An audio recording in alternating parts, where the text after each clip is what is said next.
So those of us that are concerned with the Common Core standards coming in all at the same time as all the states. The database coming in all at the same, all 50 states have a statewide longitudinal database. The testing came in all at the same time.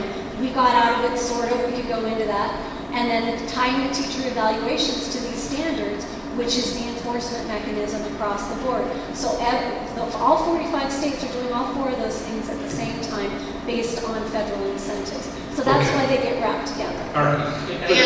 And Representative Fawcett, told us that we could talk about that because the last debate in Logan, it was so, like I said, we're having 2 different conversations, and unless we can share our concerns, it's really a big value. But I think it's important though to just acknowledge, and you've been very, I think even in opening statements there were very open about, hey, we have to be careful because we may be talking past each other on these issues. Common Core has become, correct me if I'm wrong, but it seems like Common Core has become associated with broader federal education policy. Everything that's wrong with education is attributed to the Common Core. And I understand. It's because they all came together in those 4 packages. And I guess that's where I disagree, because I think your timing is wrong. Because the state of Utah started our longitudinal data system in 1998. And we received a grant from the federal government in 2006 from the Bush administration. That's how we stood up in terms of standing up the longitudinal data system. And so in terms of collecting data and how we collect data and how we try to protect privacy, that goes back 16 years. It didn't come into existence all of a sudden in 2010. And when we talk about the turnaround models, the turnaround models began in 2002 with No Child Left Behind. And so we've had a lot of those things in terms of the federal government, No Child Left Behind, for a while. They didn't all of a sudden originate with a Common Core. And so I guess and maybe that's why we're talking past each other, is because I look at the Common Core, and with regard to the ERA money, the reality for the ERA money is, I don't know what the governor signed or didn't sign, but with education in the state of Utah, the governor doesn't have authority to dictate to the state board what we will and will not do. And we have taken the position of protecting data, and we will continue to take that position. We recognize there are a lot of individuals and certainly companies who would like that data. We don't share it with them. With regard to teacher evaluations, we've been going in the direction in terms of teacher evaluations and performance pay for a while now, before Common Core. So certainly the administration has their list of things they would like states to do. One of the reasons why the state of Utah, we went in and got a waiver from No Child Left Behind, is because those 3 or 4 things that the administration wanted everyone to do, Utah had already started doing them. We didn't have to do anything different. That's the original reason why we took the waiver, because the waiver got us out of No Child Left Behind, and we were doing nothing different than what we had already decided to do. And certainly in our last meeting of the state board, we basically cut the last ties with the federal government with regard to Common Core, when we decided that we would apply for a waiver, but we would do it on our own terms. And we took out those various strings that had been attached. The state board is as concerned as everybody else about federal intrusion. And we're trying to maneuver through the federal lexicon of education to do what's best for the students of the state of Utah. But we recognize the federal government will always be there, and always they will be trying to invade, and we will always be trying to repel. Okay, so let's go to this question that says, please address the 3 parts of Common Core. And the 3 parts that this questioner has identified are standards, curriculum and how it's taught, and testing. Okay? So the questions, so they want you to address those three issues, and specifically what strengths and weaknesses you see in how Utah is addressing those three areas. So standards, curriculum and how it's taught, and testing. And let's start with Superintendent. Thanks, Tim. You know, I started when I introduced myself, that I'm an advocate for best practice. And best practice can never flourish where best policy hasn't been established. There's been this phrase used several times, talking past each other. And if you can kind of pull out the standards and then some of these policies that have created the debate that you're hearing, I'm going to step back a little bit from there and suggest to you that as a nation, we are in the wrong model.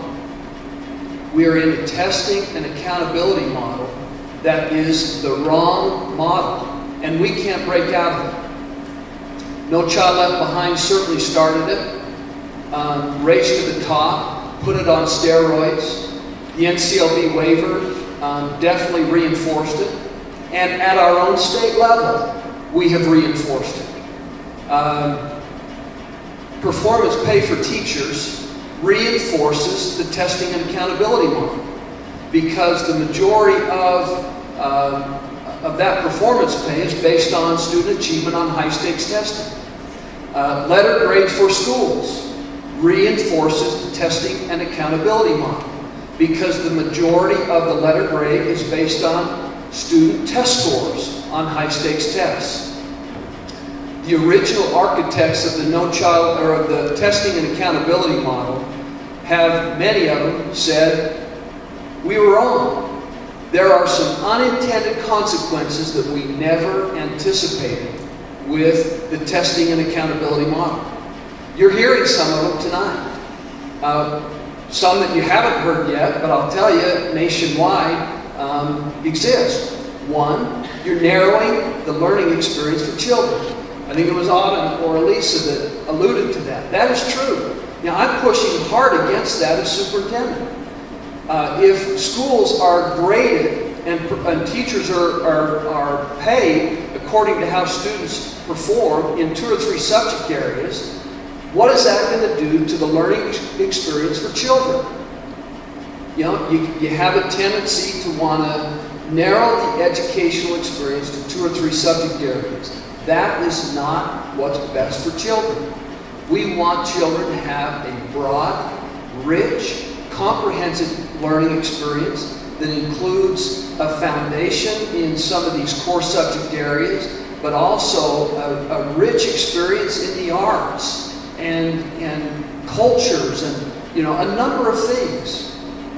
Another unintended consequence is that there is a tendency in the testing and accountability model to focus on proficiency in basic knowledge and skills. That becomes, in many cases, the ceiling rather than the floor, rather than the foundation. Again, one of our guests suggested that what we want to strive for is potential in children. And I'm telling you that the testing and accountability model fights against having the ceiling, children's potential. We educate the whole child, not just in 2 or 3 subject areas. Another unintended consequence that you've heard a lot about tonight is data and the possibility of data breaches. All of that stems from an umbrella model of a testing and accountability system that promotes all these things. And it is the wrong model. We can't break out of it as a nation. We can't break out of it as a state, but it's not the right thing for children.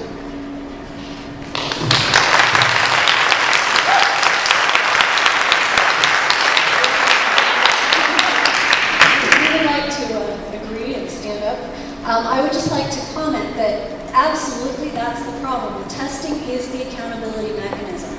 If we had no testing, or if we had individual standards and individual tests, then we wouldn't be as concerned because we would have greater freedom. When you have everybody marching along, all the standards, all the testing, all at the same time, and you have this accountability model, who is in charge of being able to change this? Where do you get textbooks and professional development? I'd like to take just a minute and talk about who actually wrote the standards for the Common Core standards. We've been told that a whole bunch of really smart national experts got together. It was state-led. In 2011, I believe it was, the National Governors Association released the names of the 24 people who were involved in the work group. And most of them have ties to testing companies. Very few of them had any experience teaching at all. The one of the teachers on the mathematics work group, she taught biology, but she didn't teach math. One of the head writers, Phil Darrow, has no noted teaching experience, and he has affiliations with a testing and a private governmental group. Susan K. Edmonds, National Board Certified math teacher, but she works for Achieve, which is this branch of the National Governors Association. So these people, as you go through and you read it, and I'd be happy to give you guys all a link, there were, I think, 3 teachers who were involved in the actual writing of the standards. And like we said in math, one of them was a teacher of biology, not of math. And so when we have this idea of the standards being, all these great minds coming together, that wasn't the case. They were from the ACT, they were from the College Board, and that's what's going on. So, but there's been some comments that it was actually, the formulation of those standards was more broadly based than just 24 individuals getting together.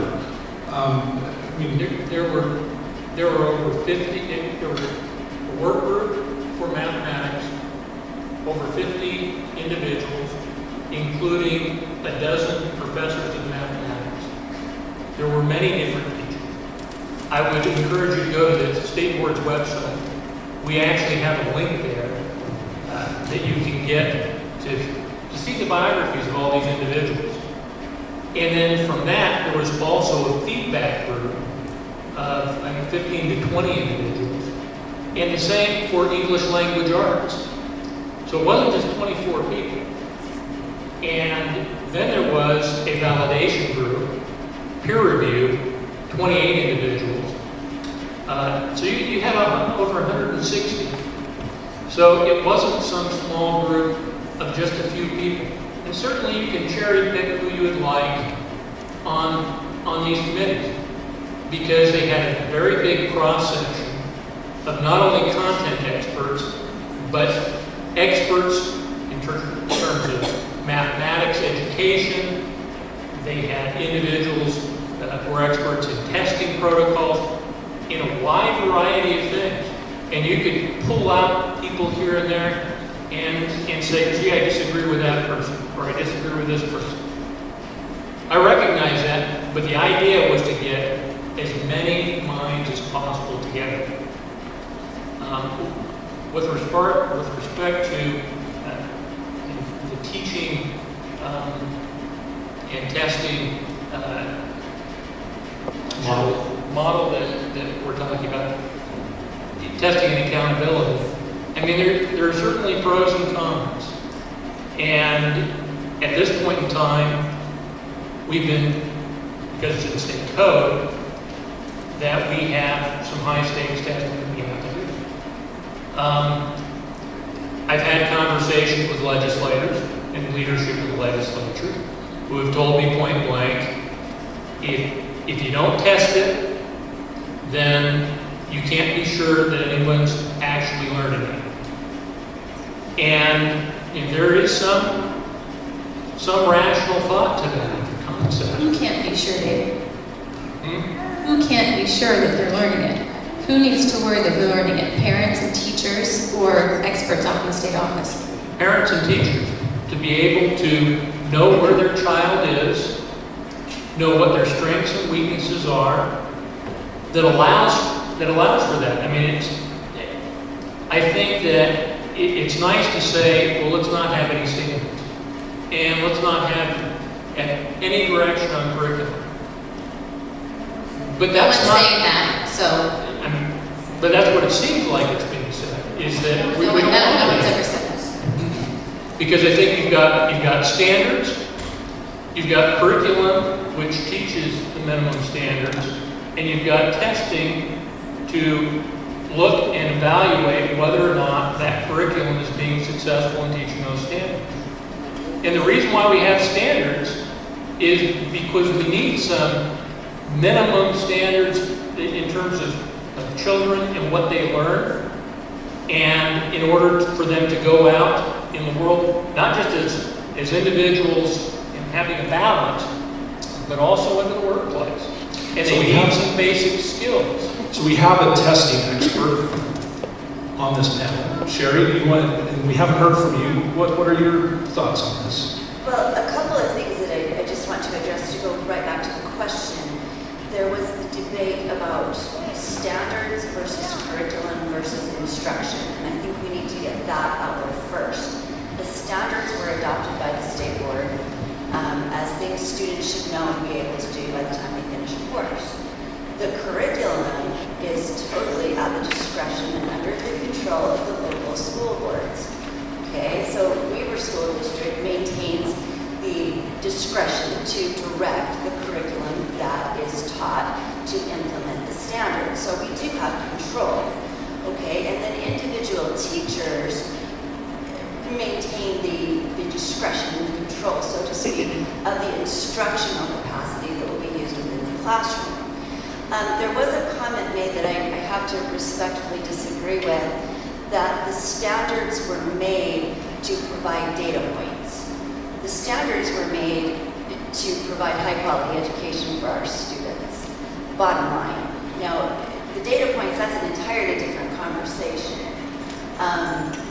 And you know, when you look at, there's a lot of misunderstanding with how much data is actually out there. The school itself is provided, at in-district level, is provided with the disaggregated data so that we can help students and provide the appropriate instruction to those students.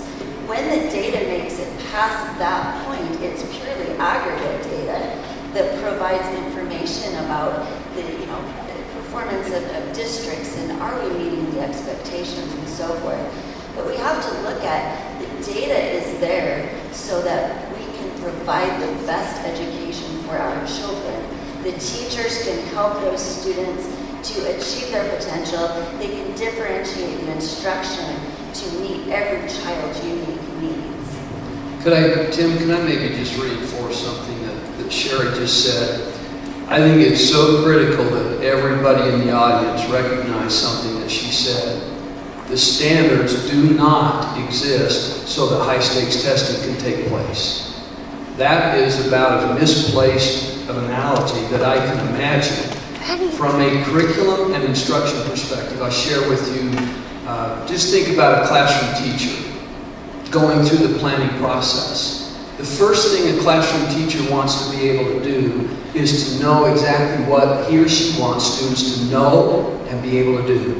What do I want my students to know and understand? The next question is, how will I know when they understand that? How will I know when they have gained that skill?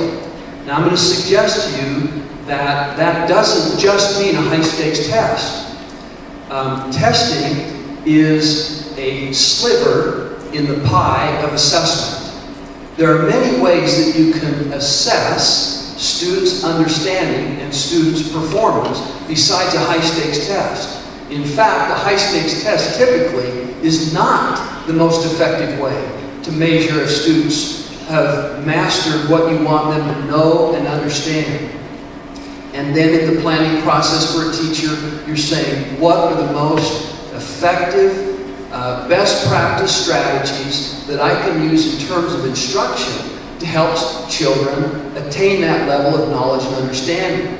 So when we're in such a mindset that we believe that standards exist so high-stakes testing can exist, we have really twisted the whole instructional process for teachers. And it kind of goes back to what I was saying. We're in a testing and accountability model that is the wrong model. And just because it's in state code is no reason for us as a state. Here we're claiming we're independent. I mean, that's one of the primary arguments that I'm hearing in this discussion, not just tonight, but in this whole discussion. We're an independent state. There ought to be Utah solutions to Utah problems. We as a state should not fall into the trap that just because the federal government enforces a poor policy, a poor model, that we're going to, go along with it, that we're going to reinforce it with additional poor policies like letter grades for schools, like performance pay for teachers. I'll get on the soapbox for 1 minute. Letter grades for schools. We got that idea from Florida. Now I'm going to challenge all of you to go home and do some research on student achievement in Florida. Look at NAEP scores and graduation rates and ACT scores in Florida. I mean, we have so far surpassed Florida in terms of performance. I don't mind looking at other states for best practice, but let's not look in the rearview mirror.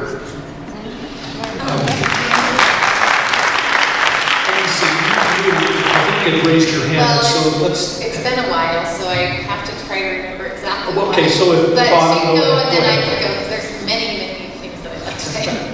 I don't think Dr. Stevens has said anything I disagree with. You'd asked about standards, what's good about them, what's good about the curriculum, what's good about the testing. There are plenty of good things in the standards. And the standards as standards are fine. The curriculum is what our children experience on a day-to-day basis.